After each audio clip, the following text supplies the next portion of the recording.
Oleh sebab itu, rata-ratanya orang diabetes, hampir 90% orang yang mempunyai masalah diabetes itu adalah disebabkan oleh obesitas. Lemak yang berlebihan banyak di bahagian perut. Kadang-kadang kita lihat orang itu tidak terlalu gemuk, dia tidak perlu sampai 100 kilo, 150 kilo, tidak perlu.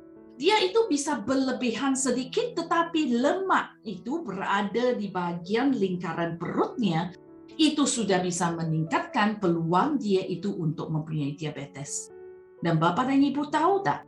1 daripada 2 orang yang diabetes, dia tidak tahu yang dia mempunyai masalah diabetes. Oleh sebab itu, kenapa di Viamo, selain daripada kita harus mempunyai pola makan yang sehat, selain daripada kita menggalakkan mereka mengonsumsi mengikut sesuai golongan darah mereka, kita juga menggalakkan yang paling penting adalah melakukan medical check-up.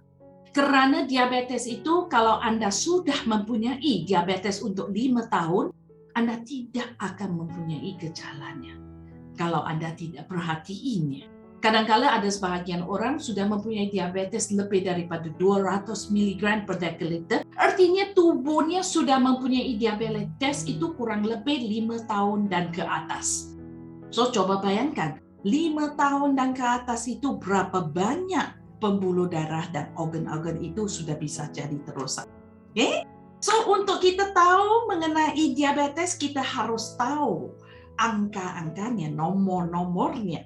Bacaan yang paling penting untuk orang diabetes secara umum untuk mengindikasi diabetes adalah glukosa puasa, gula puasa, glukosa puasa, dan juga HbA1c. Tetapi untuk kali pertama, saya selalu menyarankan untuk juga melakukan 2 jam PP. Itu artinya sesudah 2 jam, kita tes lagi gula darah untuk melihat apakah dia tinggi atau tidak. Tujuan setiap tes ini mempunyai fungsi ataupun erti yang berbeda.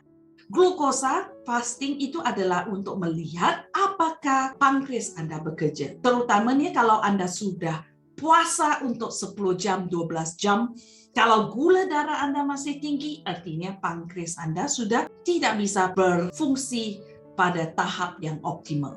Kalau 2 jam PP itu adalah lebih kepada apa yang kita mengkonsumsi. Artinya untuk melihat kepada pola makan kita apakah yang sehat atau tidak.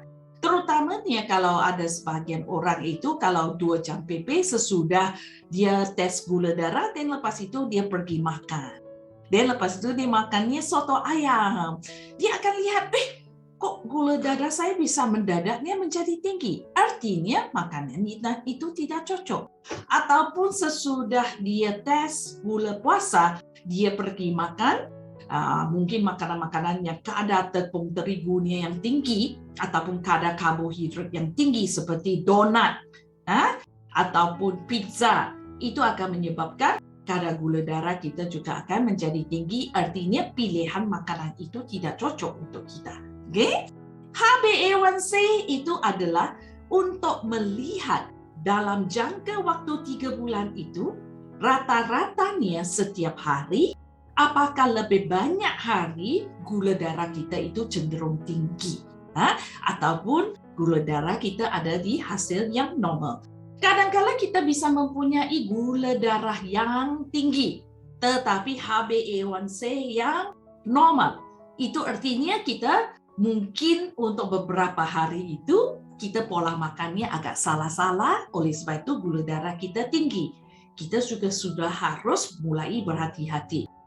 Kalau kita mempunyai misalnya gula darah yang normal, ini biasanya terjadi kepada pasien-pasien saya yang diabetes. Dia kerana dia udah tahu, besok mau ke lab test, minggu depan mau ke lab test. Artinya saya 1 minggu ini harus makannya dengan lebih teratur. Harus dietnya lebih bagus supaya gula puasa saya bisa turun. Paham arti saya? So, rata-ratanya mereka itu suka membuat saya pikir yang mereka itu mempunyai diabetes yang bagus. Tapi saya selalu bilang, Bapak dan Ibu tidak bisa membohongi saya. Karena kenapa? Yang saya lihat bukan kepada gula puasa, tetapi saya lebih melihat kepada HbA1c-nya. So, bila kita lihat HbA1c-nya tinggi sekali, tetapi gula puasanya bagus, artinya orang ini 1 minggu ini dia makannya yang lebih teratur. Tapi di waktu 3 bulan itu, makannya ngacau. Artinya setiap hari mungkin makannya seperti kenduri besar-besaran. Paham arti saya? Oke? Silakan subscribe kalau menurut Anda informasi ini bermanfaat untuk Anda. Dan ingat, like dan share link ini sebagai langkah nyata Anda mendukung kami untuk menebarkan kebaikan, selamatkan satu lagi nyawa.